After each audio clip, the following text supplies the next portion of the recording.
ਤੋਂ ਪਹਿਲਾਂ ਤਾਂ TV 84 ਦੇ ਸਾਰੇ ਦਰਸ਼ਕਾਂ ਨੂੰ ਫਤਿਹ ਅਰਜ਼ ਕਰਦਾ ਹਾਂ। ਆਸ ਕਰਦਾ ਪ੍ਰਵਾਨ ਕਰੋ ਕਿ ਵਾਹਿਗੁਰੂ ਜੀ ਕਾ ਖਾਲਸਾ ਵਾਹਿਗੁਰੂ ਜੀ ਕੀ ਫਤਿਹ।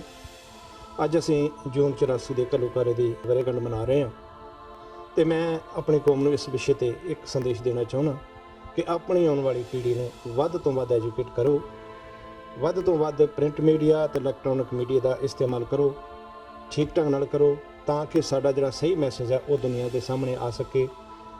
ਅਸੀਂ ਅਗਲੀ ਜਨਰੇਸ਼ਨ ਨੂੰ ਇਹ ਸਮਝਾ ਸਕੀਏ ਕਿ ਸਾਡੇ ਨਾਲ ਕੀ ਕੁਝ ਵਾਪਰਿਆ ਤੇ ਉਹ ਅੱਗੋਂ ਬਾਕੀ ਦੀ ਦੁਨੀਆ ਦੇ ਸਾਹਮਣੇ ਇਸ ਵਿਸ਼ੇ ਨੂੰ ਰੱਖ ਸਕਣ। मेरे आशिया का तो कुछ नहीं जल रहा है, जल जाए मगर इन हवाओं को रोकिए ना जले जो चमन सारे जहां का है। वाहिगुरू जी का खालसा वाहिगुरू जी।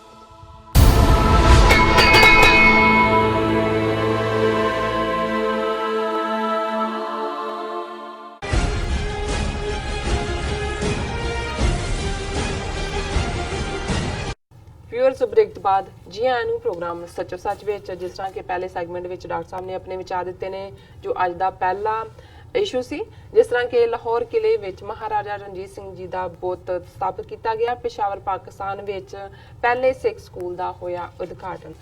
सो ਅਸੀਂ ਆਪਣੇ ਦਰਸ਼ਕਾਂ ਨੂੰ ਦੱਸ ਦਈਏ ਵੀਅਰਸ ਜੇ ਤੁਸੀਂ TV 84 ਨਾਲ ਜਾਂ ਪ੍ਰੋਗਰਾਮ ਸੱਚੋ ਸੱਚ ਨਾਲ ਫੇਸਬੁੱਕ ਰਾਹੀਂ ਜੁੜੇ ਹੋ ਤਾਂ ਇਸ ਨੂੰ ਵੱਧ ਤੋਂ ਵੱਧ ਲਾਈਕ ਕਰੋ ਤੇ ਸ਼ੇਅਰ ਕਰੋ ਅਤੇ ਨਾਲ ਹੀ YouTube ਤੇ ਸਬਸਕ੍ਰਾਈਬ ਵੀ ਕਰੋ। ਇਹ ਵੀ ਦੱਸ ਦਈਏ ਕਿ ਤੁਸੀਂ TV 84 ਦੀ ਐਪ ਨੂੰ Android ਐਂਡ App Store ਤੇ ਡਾਊਨਲੋਡ ਕਰਕੇ TV 84 ਦੀ ਜੋ ਲਾਈਵ ਸਟ੍ਰੀਮ ਹੈ ਉਸ ਨੂੰ ਤੁਸੀਂ 24 ਆਵਰਸ ਦੇਖ ਸਕਦੇ ਹੋ। ਹੁਣ ਆਪਾਂ ਗੱਲਬਾਤ ਕਰਾਂਗੇ ਜੋ ਅੱਜ ਦਾ ਦੂਸਰਾ ਅਹਿਮ ਇਸ਼ੂ ਹੈ ਉਸ ਉੱਪਰ ਆਪਾਂ ਡਾਕਟਰ ਸਾਹਿਬ ਦੇ ਉਹਨਾਂ ਤੋਂ ਵਿਚਾਰ ਸੁਣਦੇ ਹਾਂ। ਜੀ ਡਾਕਟਰ ਸਾਹਿਬ ਕੀ ਕਹਿਣਾ ਚਾਹੋਗੇ?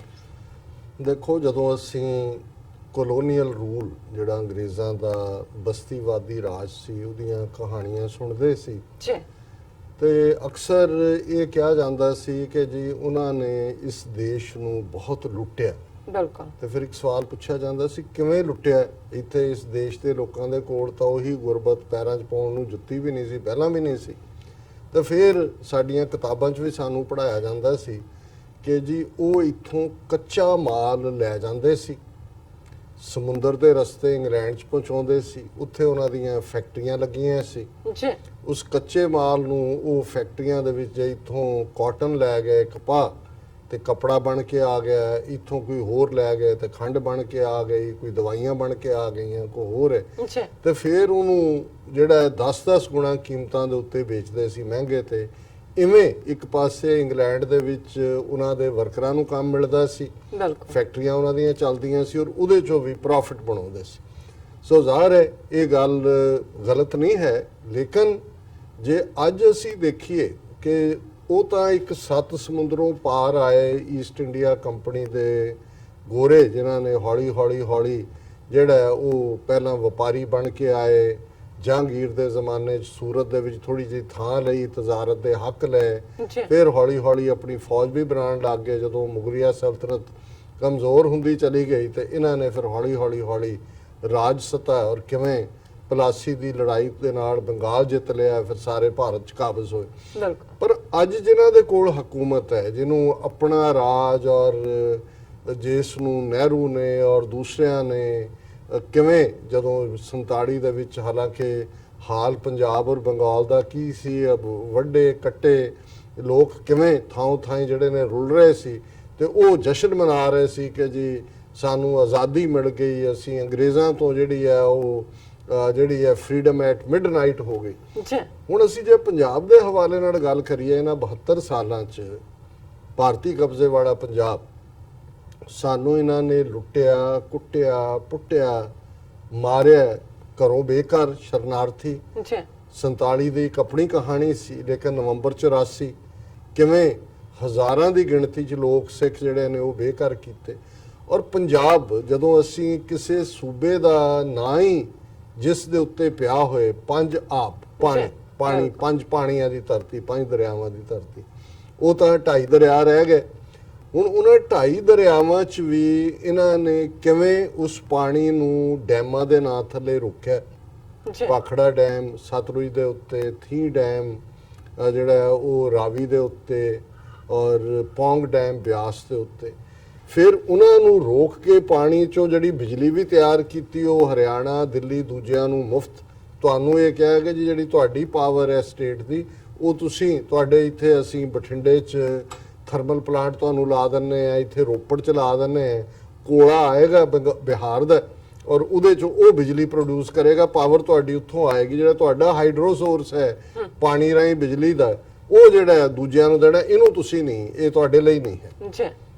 ਹੁਣ ਟਿਊਬਵੈਲ ਲਵਾ ਦਿੱਤੇ ਕਿ ਜੀ ਝੋਨਾ ਰਾਈਸ ਤੁਸੀਂ ਪੈਦਾ ਕਰਨੇ ਔਰ 3 ਗੁਣਾ ਕਿ 4 ਗੁਣਾ ਵੱਧ ਪਾਣੀ ਦੇ ਨਾਲ। ਉਹਨਾਂ ਨੇ ਕਿਹਾ ਜੀ ਤੁਸੀਂ ਇਹ ਟਿਊਬਵੈਲਾਂ ਦਾ ਪਾਣੀ ਲਓ, ਜਿਹੜਾ ਨਹਿਰੀ ਪਾਣੀ ਇਹ ਤੁਹਾਡੇ ਲਈ ਨਹੀਂ ਹੈ, ਇਹ ਹਰਿਆਣੇ ਨੂੰ ਜਾਏਗੀ ਨਹਿਰ ਤੇ ਰਾਜਸਥਾਨ ਨੂੰ ਜਾਏਗੀ। ਦਰਿਆ ਜਿੱਡੀ ਨਹਿਰ ਰਾਜਸਥਾਨ ਨਹਿਰ, ਜਿਹਦਾ ਨਾਮ ਹੀ ਇੰਦਰਾ ਗਾਂਧੀ ਨਹਿਰ ਰੱਖਿਆ, ਉਹ ਮੁਫਤੋਂ ਮੁਫਤ ਪਾਣੀ ਵੀ। ਨਤੀਜਾ ਅੱਜ ਜੇ ਉਹ ਆਬ ਵਾਲੀ ਧਰਤੀ ਜਿਹੜੀ ਹੈ ਉਹ 250-250 ਫੁੱਟ ਤੱਕ ਪਾਣੀ ਨਹੀਂ ਹੈ ਔਰ 2050 ਤੱਕ ਉਸ ਦੇ ਡੈਜ਼ਰਟ ਬਣਨ ਦੀ ਜਿਹੜੀ ਐਕਸਪਰਟਸ ਨੇ ਉਹ ਉਸ ਦੀ ਭਵਿੱਖਬਾਣੀ ਕਰ ਰਹੇ ਨੇ। ਹੁਣ ਗੱਲ ਇੱਥੇ ਹੀ ਨਹੀਂ ਮੁੱਕੀ, ਲੁੱਟਿਆ ਤਾਂ ਸਾਰੇ ਪਾਸਿਓਂ। ਫਿਰ ਜਵਾਨੀ ਤੁਹਾਡੀ ਮਾਰ ਦਿੱਤੀ, ਮਾਰਨ ਲਈ ਫੌਜ CRPF ਲਿਆਂਦੀ ਔਰ ਫਿਰ ਇਹ ਕਿਹਾ, ਜਦੋਂ ਕਹਿੰਦੇ ਨੇ ਜੀ ਪੰਜਾਬ ਦੇ ਸਿਰ ਇੰਨੇ 1000 ਕਰੋੜ ਦਾ ਕਰਜ਼ਾ ਹੈ। ਕਰਜ਼ਾ ਕਾਹਦਾ ਹੈ? ਜਿਹੜੀ ਫੌਜ ਲਿਆਂਦੀ, ਜਿਹੜੀਆਂ ਗੋਲੀਆਂ ਦੇ ਨਾਲ ਉਹਨਾਂ ਨੇ ਤੁਹਾਡੇ ਮੁੰਡੇ ਕੁੜੀਆਂ ਮਾਰੇ ਨੇ, ਉਹ ਕਹਿੰਦੇ ਨੇ ਉਹਨਾਂ ਗੋਲੀਆਂ ਦੀ ਕੀਮਤ ਵੀ ਦਿਓ ਤੇ ਉਹਨਾਂ ਪੁਲਿਸਿਆਂ ਦੀ ਤਨਖਾਹ ਵੀ ਦਿਓ। ਇਹ ਖਰਚਾ ਜਿਹੜਾ ਤੁਹਾਡੇ ਸਿਰ ਤੇ ਕਰਜ਼ਾ ਹੈ। ਕਿਸੇ ਸੂਬੇ ਦੀ ਖੁਸ਼ਹਾਲੀ ਲਈ ਇੰਡਸਟਰੀ ਔਰ ਜ਼ਾਹਰ ਹੈ ਇੰਡਸਟਰੀਲਾਈਜੇਸ਼ਨ ਦਾ ਯੁੱਗ ਹੈ। ਜੰਮੂ ਕਸ਼ਮੀਰ ਨੂੰ ਤਾਂ ਇੱਕ ਪਾਸਿਓਂ ਇਹਨਾਂ ਨੇ ਐਕਸਪਲੋਇਟ ਕੀਤਾ ਹੀ ਹੋਇਆ। ਉੱਤਰਾਖੰਡ ਤੇ ਹਿਮਾਚਲ, ਉਹਨਾਂ ਨੂੰ ਇਹ ਪੈਕੇਜ ਦਿੱਤੇ ਹਿਮਾਚਲ ਨੂੰ ਕਿ ਉੱਥੇ ਜਿਹੜਾ ਫੈਕਟਰੀ ਲਾਇਆ ਉਹਦੇ ਤੇ ਕੋਈ ਡਿਊਟੀ ਨਹੀਂ। ਪੰਜਾਬ ਦੀ ਜਿਹੜੀ ਇੰਡਸਟਰੀ ਹੈ ਉਹ ਬੇਸ਼ੱਕ ਬਟਾਲੇ 'ਚ ਸੀ, ਬੇਸ਼ੱਕ ਉਹ ਗੋਬਿੰਦਗੜ੍ਹ 'ਚ ਸੀ, ਲੁਧਿਆਣੇ 'ਚ ਸੀ, ਫਗਵਾੜੇ 'ਚ ਸੀ, ਅੱਜ ਉਹ ਉਜੜੀ ਪਈ ਹੈ। ਮੈਂ ਡਿਟਰੋਇਟ ਸੀ ਪਿਛਲੇ ਦਿਨਾਂ 'ਚ, ਉੱਥੋਂ ਵੀਰ ਦਲਜੀਤ ਸਿੰਘ ਜਿਹੜੇ ਇੰਜੀਨੀਅਰ ਨੇ ਉੱਥੇ ਕਾਉਂਟੀ 'ਚ ਰਹੇ ਲੰਬਾ ਵਕਤ, ਉਹ ਖੰਨੇ ਨੂੰ ਬਿਲੋਂਗ ਕਰਦੇ ਨੇ। ਤੇ ਮੈਂ ਉਹਨਾਂ ਨੂੰ ਕਿਹਾ ਜੀ ਵੀ ਖੰਨਾ ਜਿਹੜਾ ਇਹ ਕਾਹਦੇ ਲਈ ਜਾਣਿਆ ਜਾਂਦਾ ਹੈ? ਉਹ ਕਹਿੰਦੇ ਵੀ ਇਹ ਤਾਂ ਅਨਾਜ ਮੰਡੀ ਸੀ। ਮੈਂ ਕਿਹਾ ਤੁਹਾਡੇ ਇੱਧਰ ਕਹਿੰਦੇ ਜੀ ਗੋਬਿੰਦਗੜ੍ਹ ਇੱਕ ਜ਼ਮਾਨੇ 'ਚ ਲੋਹੇ ਦੀ ਏਸ਼ੀਆ ਦੀ ਸਭ ਤੋਂ ਵੱਡੀ ਮੰਡੀ। ਉਹਨੂੰ ਕਿਹਾ ਜੀ ਅੱਜ ਜਾਓ, ਉੱਥੇ ਇਮਾਰਤਾਂ ਜਿਹੜੀਆਂ ਨੇ ਉੱਲੀ ਜੰਮੀ ਹੋਈ, ਵੱਡੀਆਂ ਵੱਡੀਆਂ ਇਮਾਰਤਾਂ ਖਾਲੀ ਪਈਆਂ। ਮੈਂ ਕਿਹਾ ਜੀ ਕਿੱਥੇ ਗਈ ਇੰਡਸਟਰੀ? ਇੰਡਸਟਰੀ ਕਹਿੰਦੇ ਹਿਮਾਚਲ ਚਲੀ ਗਈ, ਕਿਉਂਕਿ ਇੱਥੇ ਪੂਰੇ ਟੈਕਸ ਨੇ, ਸੈਂਟਰ ਨੇ ਪੈਕੇਜ ਦਿੱਤਾ ਹੋਇਆ ਔਰ ਉੱਥੇ ਟੈਕਸ ਨਹੀਂ ਨੇ।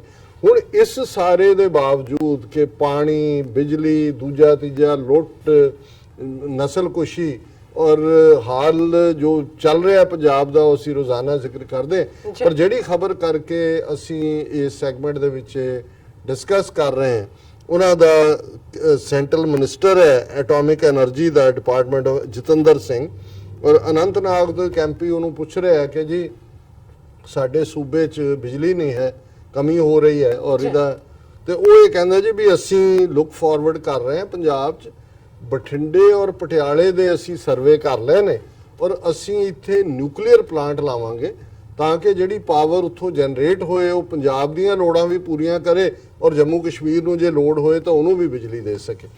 ਹੁਣ ਜ਼ਾਹਰ ਹੈ ਕਿ ਨਿਊਕਲੀਅਰ ਪਾਵਰ ਪਲਾਂਟ ਕੀ ਹੁੰਦੇ ਨੇ ਔਰ ਇਹ ਹੁਣ ਨਹੀਂ, ਪਿਛਲੇ 2-3 ਵਾਰ ਇਹ ਯਤਨ ਕਰ ਚੁੱਕੇ ਨੇ ਸੈਂਟਰ ਵਾਲੇ। ਉਦੋਂ ਅਮਰਿੰਦਰ ਦੀ ਸਰਕਾਰ ਸੀ ਪਹਿਲਾਂ 2004 ਚ, ਉਹਨੇ ਵੀ ਵਿਰੋਧ ਕੀਤਾ ਸੀ। ਅਕਾਲੀਆਂ ਦੀ ਸਰਕਾਰ ਬਣੀ, ਉਹਨਾਂ ਨੇ ਕਿਹਾ ਕਿ ਜੀ ਪੰਜਾਬ ਸਾਡਾ ਡੈਂਸਲੀ ਪੋਪੂਲੇਟਡ ਹੈ, ਤੁਸੀਂ ਬਠਿੰਡੇ ਪਟਿਆਲੇ ਦੇ ਵਿੱਚ ਨਿਊਕਲੀਅਰ ਪਲਾਂਟ ਲਾਓਗੇ ਔਰ ਇਹਦੇ 'ਚ ਜੇ ਕੋਈ ਵੀ ਤਬਾਹੀ, ਕੋਈ ਨੈਚੁਰਲ ਡਿਜ਼ਾਸਟਰ ਹੁੰਦੀ ਹੈ ਜਿਵੇਂ ਚਰਨਬਾਲ 'ਚ ਹੋਈ, ਤਾਂ ਵੀ ਸਾਰਾ ਤਬਾਹੀ ਸਾਰੇ ਸੂਬੇ ਦੇ ਲੋਕ ਜਿਹੜੇ ਨੇ ਉਹ ਵਾਈਪ ਆਊਟ ਹੋ ਜਾਣਗੇ। ਔਰ ਜ਼ਾਹਰ ਹੈ ਜਿਹੜਾ ਨੁਕਤਾ ਦਲ ਖਾਲਸਾ ਨੇ ਵੀ ਇਸ ਦਾ ਵਿਰੋਧ ਕੀਤਾ ਔਰ ਪਹਿਲੀਆਂ ਹਕੂਮਤਾਂ ਨੇ ਵੀ ਕੀਤਾ ਸਾਰਿਆਂ ਨੇ, ਔਰ ਅਸੀਂ ਸਮਝਦੇ ਹਾਂ ਵੀ ਇੰਡੀਆ ਔਰ ਪਾਕਿਸਤਾਨ ਦੋਨੋਂ ਹੀ ਜਿਹੜੀਆਂ ਨਿਊਕਲੀਅਰ ਸਟੇਟਸ ਨੇ। ਜ਼ਾਹਰ ਹੈ ਜਿਹੜੀ ਇੰਡੀਆ ਦੀ ਹੌਸਟੈਲਿਟੀ ਪਾਕਿਸਤਾਨ ਪ੍ਰਤੀ ਹੈ ਔਰ ਇਹ ਹਿੰਦੂ ਤਵੀਆਂ ਨੇ ਕੀ ਡਾਇਰੈਕਸ਼ਨ ਲੈਣੀ ਹੈ ਕੀ ਨਹੀਂ, ਇਹ ਨਜ਼ਰ ਆ ਰਿਹਾ ਵੀ ਕਿਸ ਪਾਸੇ ਜਾ ਰਹੇ ਨੇ। ਹੁਣ ਜੇ ਤੁਸੀਂ ਬਠਿੰਡੇ ਔਰ ਪਟਿਆਲੇ 'ਚ ਲਿਆ ਕੇ ਨਿਊਕਲੀਅਰ ਪਾਵਰ ਪਲਾਂਟ ਲਾਉਂਦੇ ਹੋ, ਕੋਈ ਵੀ ਕਲੈਸ਼ ਜਿਹੜਾ ਪਾਕਿਸਤਾਨ ਭਾਰਤ ਦਾ ਹੈ ਔਰ ਅਸੀਂ ਸਿੱਖ ਹੋਮਲੈਂਡ ਸੈਂਡਵਿਚ ਹੈ ਇਹਨਾਂ ਦੋਨਾਂ ਮੁਲਕਾਂ ਦੇ ਵਿੱਚ ਜਿਹੜੇ ਆਰਚ ਰਾਈਵਲ ਨੇ ਔਰ ਪਿੱਛੇ ਕਿੰਨੀਆਂ ਜੰਗਾਂ ਹੋ ਚੁੱਕੀਆਂ ਨੇ, ਇਹਦਾ ਮਤਲਬ ਇਹ ਹੋਏਗਾ ਕਿ ਇਹ ਈਜ਼ੀ ਟਾਰਗੇਟ ਹੋਏਗਾ, ਐਕਸੀਡੈਂਟਲ ਵੀ ਔਰ ਅਦਰਵਾਈਜ਼ ਵੀ, ਕਿਉਂਕਿ ਜੇ ਭਾਰਤ ਵਾਲੇ ਇਧਰੋਂ ਬੈਠ ਕੇ ਪਾਕਿਸਤਾਨ ਦੀਆਂ ਨਿਊਕਲੀਅਰ ਇੰਸਟਾਲਮੈਂਟਸ ਜਾਂ ਉਹਨਾਂ ਦੀ ਕੈਪੀਟਲ ਜਾਂ ਲਾਹੌਰ ਜਾਂ ਉਹਨੂੰ ਟਾਰਗੇਟ ਕਰਨਗੇ, ਉਹਨਾਂ ਦੇ ਲਈ ਵੀ ਸਭ ਤੋਂ ਆਸਾਨ ਉਹੀ ਹੋਏਗਾ ਜਿੱਥੇ ਉਹ ਵੱਧ ਤੋਂ ਵੱਧ ਡੈਮੇਜ ਕਰ ਸਕਣ। ਸੋ ਇਹ ਇਹਨਾਂ ਦੀ ਨੀਤੀ ਪਹਿਲਾਂ ਵੀ ਰਹੀ, ਜਦੋਂ 65 ਦੀ ਜੰਗ ਵੇਲੇ ਵੀ ਇਹਨਾਂ ਨੇ ਆਪਣਾ ਇੱਕ ਰਡਾਰ ਜਿਹੜਾ ਸੀ, ਉਹ ਜਿਹੜੀਆਂ ਇੱਕ ਗਨਸ ਨੇ ਜਿਹੜੀਆਂ ਫਾਇਰ ਕਰਦੀਆਂ ਸੀ ਔਰ ਉਹ ਦਰਬਾਰ ਸਾਹਿਬ ਦੇ ਨੇੜੇ ਐਸੀ ਲੋਕੇਸ਼ਨ 'ਚ ਲਾਈਆਂ ਹੋਈਆਂ ਸੀ ਕਿ ਜੇ ਪਾਕਿਸਤਾਨ ਬੰਬ ਸੁੱਟੇ ਉਹਦੇ ਤੇ ਦਰਬਾਰ ਸਾਹਿਬ ਦਾ ਵੀ ਨੁਕਸਾਨ ਹੋਇਆ। ਔਰ ਸਾਨੂੰ ਪਤਾ ਹੈ ਕਿ ਕਿਵੇਂ ਉਹਨਾਂ ਦੇ ਉਸ ਵੇਲੇ ਦੇ ਜਿਹੜੇ 에ਅਰ ਮਾਰਸ਼ਲ ਸੀ, ਚੀਫ 에ਅਰ ਮਾਰਸ਼ਲ ਸ਼ਾਇਦ, ਉਹਨਾਂ ਨੇ ਹਦਾਇਤ ਕੀਤੀ ਸੀ ਕਿ ਕਿਸੇ ਹਾਲਤ 'ਚ ਵੀ ਦਰਬਾਰ ਸਾਹਿਬ ਨੂੰ ਨੁਕਸਾਨ ਨਾ ਪਹੁੰਚੇ। ਔਰ ਇਸੇ ਤਰ੍ਹਾਂ ਇਹਨਾਂ ਨੇ ਜਿਹੜੀਆਂ ਸ਼ਾਰਟ ਰੇਂਜ ਪ੍ਰਿਥਵੀ ਮਿਸਲਸ ਨੇ ਬਠਿੰਡੇ 'ਚ ਇੰਸਟਾਲ ਕੀਤੀਆਂ ਹੋਈਆਂ। ਹੁਣ ਜੇ ਕੱਲ ਨੂੰ ਵਾਰਫੇਅਰ, ਮਿਸਲ ਵਾਰਫੇਅਰ ਹੁੰਦੀ ਹੈ, ਬਠਿੰਡੇ ਤੋਂ ਮਿਸਲ ਜਿਹੜੀ ਹੈ ਉਹ ਜਾ ਕੇ ਲਾਹੌਰ ਨੂੰ ਟਾਰਗੇਟ ਕਰਦੀ ਹੈ, ਤੇ ਉਹ ਕਿਉਂ ਨਹੀਂ ਉਹਨੂੰ ਟੇਕ ਆਫ ਕਰਨਾ ਚਾਹਣਗੇ ਜਵਾਬੀ ਕਾਰਵਾਈ ਦੇ ਨਾਲ? ਉਹਦਾ ਮਤਲਬ ਵੀ ਪੰਜਾਬ ਦੀ ਤਬਾਹੀ ਹੋਏਗਾ। ਸੋ ਅਸੀਂ ਸਮਝਦੇ ਹਾਂ ਕਿ ਇਹ ਬੜੀ ਗਿਣੀ ਮਿੱਥੀ ਸਾਜ਼ਿਸ਼ ਦੇ ਨਾਲ ਬਾਰ-ਬਾਰ ਇਹ ਪੰਜਾਬ ਦੀ ਤਬਾਹੀ, ਦੋਨਾਂ ਕੌਮਾਂ ਦੇ ਵਿੱਚ ਵਿਟਰਨੈਸ ਵੀ, ਔਰ ਕਿਸੇ ਵੀ ਹਾਲਤ 'ਚ ਇਹ ਜਿਹੜਾ ਪਾਰਟ ਹੈ ਇਹ ਐਕਸੈਪਟੇਬਲ ਨਹੀਂ ਹੈ। ਔਰ ਇਸ ਦੇ ਉੱਤੇ ਠੀਕ ਸਟੈਂਡ ਪਹਿਲੀਆਂ ਹਕੂਮਤਾਂ ਨੇ ਲਿਆ, ਭਾਵੇਂ ਕਾਂਗਰਸੀ ਹਕੂਮਤ ਸੀ, ਹੁਣ ਵੀ ਅਮਰਿੰਦਰ ਦੀ ਅਜੇ ਉਹਦਾ ਬਿਆਨ ਨਹੀਂ ਆਇਆ, ਕਿਉਂਕਿ ਤੁਸੀਂ ਜਾ ਕੇ ਉਹਨੂੰ ਰਾਜਸਥਾਨ 'ਚ ਲਾਓ, ਯੂਪੀ 'ਚ ਲਾਓ, ਜਿੱਥੇ ਮਰਜ਼ੀ ਲਾਓ, ਸਾਨੂੰ ਤੁਹਾਡੀ ਇਹ ਨਿਊਕਲੀਅਰ ਪਲਾਂਟ ਵਾਲੀ ਦਾ ਨਹੀਂ, ਸਾਨੂੰ ਸਾਡਾ ਜਿਹੜਾ ਪਾਣੀ ਹੈ ਸਾਡਾ ਵਾਪਸ ਕਰੋ। ਜਿਹੜੀ ਪਾਣੀ 'ਚੋਂ ਸਾਡਾ ਸੋਰਸ ਹੈ ਹਾਈਡਰੋ ਇਲੈਕਟ੍ਰਿਸਿਟੀ ਦਾ, ਉਹ ਸਾਡੇ ਹਵਾਲੇ ਕਰੋ, ਨਾ ਕਿ ਤੁਸੀਂ ਪਹਿਲਾਂ ਨਿਊਕਲੀਅਰ ਪਲਾਂਟ ਦੇ ਨਾਂ ਥੱਲੇ ਸੈਂਕੜਿਆਂ ਏਕੜ ਜ਼ਮੀਨ ਜਿਹੜੀ ਹੈ ਉਹ ਐਕਵਾਇਰ ਕਰੋ, ਫਿਰ ਉੱਥੇ ਉਹ ਬਲਦੀ ਦੇ ਬੂਥੇ 'ਚ ਦੇਣ ਵਾਂਗ ਲਿਆ ਕੇ ਤੁਸੀਂ ਉਹਨੂੰ ਲਾਓ, ਜਿਹੜਾ ਕੱਲ ਨੂੰ ਉੱਥੇ ਕਿੰਨੇ ਕੁ ਸੇਫ ਇਹਨਾਂ ਦੀਆਂ ਚੀਜ਼ਾਂ ਨੇ, ਕਿਉਂ ਜਿਹਾ ਇਹਨਾਂ ਦਾ ਹਾਲ ਹੈ, ਉੱਥੇ ਕੀ ਹੁੰਦਾ ਹੈ। ਜ਼ਾਹਿਰ ਹੈ ਕਿ ਇਹਨਾਂ ਦੀਆਂ ਸਰਕਾਰੀ ਬਿਲਡਿੰਗਾਂ ਦੇ ਵਿੱਚ ਜਿਹੜੇ ਨੇ ਉਹ ਕੁੱਤੇ ਭੱਜੇ ਫਿਰਦੇ ਨੇ। ਔਰ ਇਸ ਕਿਸਮ ਦੀ ਜਿਹੜੀ ਅਨਸੇਫ, ਔਰ ਜਿੱਥੇ ਕਿ ਆਲਰੇਡੀ ਬਿਲਕੁਲ ਬਾਰਡਰ ਦੇ ਉੱਤੇ ਫੈਕਟਰੀਆਂ ਦਾ ਪੰਜਾਬ 'ਚ ਜਦੋਂ ਲਾਉਣ ਲੱਗੇ ਕੋਈ ਵੱਡੀ ਇੰਡਸਟਰੀ ਦਾ ਤਾਂ ਰੌਲਾ ਪਾ ਦਿੰਦੇ ਨੇ ਜੀ ਪੰਜਾਬ ਬਾਰਡਰ ਸਟੇਟ ਹੈ। ਲਾਹੌਰ 'ਚ ਕਿਵੇਂ ਇੰਡਸਟਰੀ ਡਿਵੈਲਪ ਹੋਈ? ਲਾਹੌਰ ਨਹੀਂ ਬਾਰਡਰ ਦੇ ਨਾਲ ਲੱਗਦਾ। ਸੋ ਇਹਨਾਂ ਨੇ ਪੰਜਾਬ ਨੂੰ ਹਰ ਐਂਗਲ ਤੋਂ ਡਿਪਰਾਈਵ ਕਰਨ ਦੇ ਲਈ, ਔਰ ਇਹ ਨਿਊਕਲੀਅਰ ਪਾਵਰ ਪਲਾਂਟ ਦੇ ਨਾਂ ਥੱਲੇ ਇਹ ਫਰਦਰ ਤਬਾਹੀ ਦਾ ਏਜੰਡਾ ਹੈ। ਔਰ ਅਸੀਂ ਦਲ ਖਾਲਸਾ ਵੱਲੋਂ ਔਰ ਜਿਹੜੇ ਵੀ ਬਾਕੀ ਸਿਆਸੀ ਪਾਰਟੀਆਂ, ਜੇ ਅਕਾਲੀ ਵੀ ਨਹੀਂ ਬੋਲੇ ਹੈ ਇਸ ਤੇ, ਕਾਂਗਰਸ ਵੀ ਨਹੀਂ ਬੋਲੀ ਹੈ, ਪਰ ਅਸੀਂ ਸਮਝਦੇ ਹਾਂ ਵੀ ਹੋਲ ਹਾਰਟਿਡਲੀ ਇਸ ਮੁੱਦੇ ਦੇ ਉੱਤੇ ਜਿਹੜੀ ਹੈ ਇੱਕ ਜੁਟਤਾ ਹੋਣੀ ਚਾਹੀਦੀ ਹੈ ਸੱਚੇ ਦਿਲੋਂ, ਕਿ ਭਾਈ ਸਾਨੂੰ ਇਹ ਤੁਹਾਡੇ ਨਿਊਕਲੀਅਰ ਪਾਵਰ ਪਲਾਂਟ ਨਹੀਂ ਚਾਹੀਦੇ, ਸਾਡੀ ਤੁਸੀਂ ਤਬਾਹੀ ਦੇ ਬੰਨ ਨੂੰ ਨਾ ਬੰਨੋ, ਸਾਡਾ ਪਾਣੀ ਇਹ ਭਾਖੜਾ ਬਿਆਸ ਮੈਨੇਜਮੈਂਟ ਤੋੜੋ, ਤੁਸੀਂ ਜਿਹੜਾ ਸੈਂਟਰ ਨੇ ਕਬਜ਼ਾ ਕੀਤਾ ਹੈ ਭਾਖੜਾ ਡੈਮ ਸਾਡੇ ਹਵਾਲੇ ਕਰੋ, ਔਰ ਪੰਜਾਬ ਨੂੰ ਇਹ ਹੱਕ ਹੋਏ ਕਿ ਆਪਣੇ ਪਾਣੀ ਨੂੰ ਉਹ ਵੇਚ ਵੀ ਸਕੇ, ਕਿਸੇ ਨੂੰ ਵੇਚੇ, ਹਰਿਆਣੇ ਨੂੰ ਵੇਚੇ, ਰਾਜਸਥਾਨ ਨੂੰ ਵੇਚੇ, ਪਾਕਿਸਤਾਨ ਨੂੰ ਵੇਚੇ ਜੇ ਉਹਨਾਂ ਨੂੰ ਲੋੜ ਹੈ, ਪਰ ਉਹ ਸਾਡਾ ਐਸੈਟ ਹੈ। ਔਰ ਇੰਡਸ ਵਾਟਰ ਟ੍ਰੀਟੀ ਦੇ ਥੱਲੇ ਵੀ ਸਤਲੁਜ, ਬਿਆਸ, ਰਾਵੀ ਦੇ ਅਪਰ ਔਰ ਲੋਅਰ ਰਾਈਪੇਰੀਅਨ ਰਾਈਟਸ ਸਾਡੇ ਨੇ, ਔਰ ਉਹਦੇ ਚੋਂ ਅਸੀਂ ਹਾਈਡਰੋ ਪਾਵਰ ਸਾਡੇ ਕੋਲ ਸਭ ਤੋਂ ਸੇਫ ਜ਼ਰੀਆ ਹੈ। ਪਹਿਲਾਂ ਕੋਲੇ ਰਾਹੀਂ, ਥਰਮਲ ਪਲਾਂਟ ਰਾਹੀਂ ਮੂੰਹ ਕਾਲਾ ਕਰਾਉਂਦੇ ਰਹੇ ਨੇ ਪੰਜਾਬ ਦਾ, ਔਰ ਡਿਪੈਂਡੈਂਟ ਵੀ ਕਰ ਦਿੱਤਾ, ਔਰ ਹੁਣ ਇੱਕ ਨਵਾਂ ਜਿਹੜਾ ਇਹ ਇਸ ਕਿਸਮ ਦਾ ਮਾਰੂ ਹਥਿਆਰ ਲਿਆ ਕੇ ਸਾਡੇ ਪੰਜਾਬ ਦੀ ਹਿੱਕ ਦੇ ਵਿੱਚ ਗੱਡਣਾ ਚਾਹੁੰਦੇ ਨੇ। ਇਸ ਦਾ ਖੁੱਲ ਕੇ ਜਿਹੜਾ ਉਹ ਵਿਰੋਧ ਕਰਨ ਦੀ ਜੀ ਬਹੁਤ ਹੀ ਮਾੜੀ ਖਬਰ ਹੈ ਸਾਡੇ ਲਈ। ਇੱਥੇ ਲੈਣੇ ਆਪਣੇ ਪੇਜ ਤੋਂ ਪਹਿਲਾਂ ਅਸੀਂ ਦਰਸ਼ਕਾਂ ਦੇ ਸਰੋਤਿਆਂ ਨੂੰ ਫੇਰ ਦੁਬਾਰਾ ਅਪੀਲ ਤੇ ਬੇਨਤੀ ਕਰਦੀ ਹੈ ਵਿਊਅਰਸ, ਜਿਸ ਤਰ੍ਹਾਂ ਕਿ ਤੁਸੀਂ ਜਾਣਦੇ ਹੋ ਕਿ ਟੀਵੀ 84 ਮਨੁੱਖੀ ਹੱਕਾਂ ਦਾ ਪਹਿਰੇਦਾਰ ਹੈ। ਟੀਵੀ 84 ਸਿੱਖਾਂ, ਕਸ਼ਮੀਰੀਆਂ ਅਤੇ ਭਾਰਤੀਆਂ ਨੌਰਥ ਈਸਟ ਸਟੇਟਾਂ ਦੇ ਲੋਕਾਂ ਦੇ ਸਵੈਰਨਿਨੇ ਦੇ ਹੱਕਾਂ ਦਾ ਹਾਮੀ ਹੈ। ਅਸੀਂ ਚਾਹਾਂਗੇ ਕਿ ਤੁਸੀਂ ਟੀਵੀ 84 ਦੀ ਚੜ੍ਹਦੀ ਕਲਾ ਲਈ ਵੱਧ ਤੋਂ ਵੱਧ ਡੋਨੇਟ ਕਰੋ। ਡੋਨੇਟ ਕਰਨ ਲਈ ਸਾਡੀ ਵੈਬਸਾਈਟ tv84.tv ਤੇ ਜਾ ਕੇ ਪੇਪਲ ਦੀ ਵਰਤੋਂ ਕਰਕੇ ਵਨ ਟਾਈਮ ਡੋਨੇਟ ਕਰ ਸਕਦੇ ਹੋ, ਮੰਥਲੀ ਡੋਨੇਟ ਵੀ ਕਰ ਸਕਦੇ ਹੋ। ਤੁਸੀਂ ਟੀਵੀ 84 ਦੇ ਨਾਮ ਤੇ ਚੈੱਕ ਬਣਾ ਕੇ ਸਾਨੂੰ ਮੇਲ ਵੀ ਕਰ ਸਕਦੇ ਹੋ ਸਾਡੇ ਇਸ ਪਤੇ ਤੇ 36-01 37 ਐਵਨਿਊ, ਲੌਂਗ ਆਈਲੈਂਡ ਸਿਟੀ, ਨਿਊਯਾਰਕ 11101 USA, ਜਾਂ ਫਿਰ ਤੁਸੀਂ ਸਾਨੂੰ ਸਾਡੇ ਫੋਨ ਰਾਹੀਂ ਵੀ ਸੰਪਰਕ ਕਰ ਸਕਦੇ ਹੋ ਸਾਡੇ ਫੋਨ ਨੰਬਰ ਤੇ 5164060694। Thank you so much viewers, ਤੁਸੀਂ ਕਿਤੇ ਨਹੀਂ ਜਾਣਾ, ਮਿਲਦੇ ਹਾਂ ਆਫਟਰ ਦਿਸ ਸ਼ਾਰਟ ਬ੍ਰੇਕ।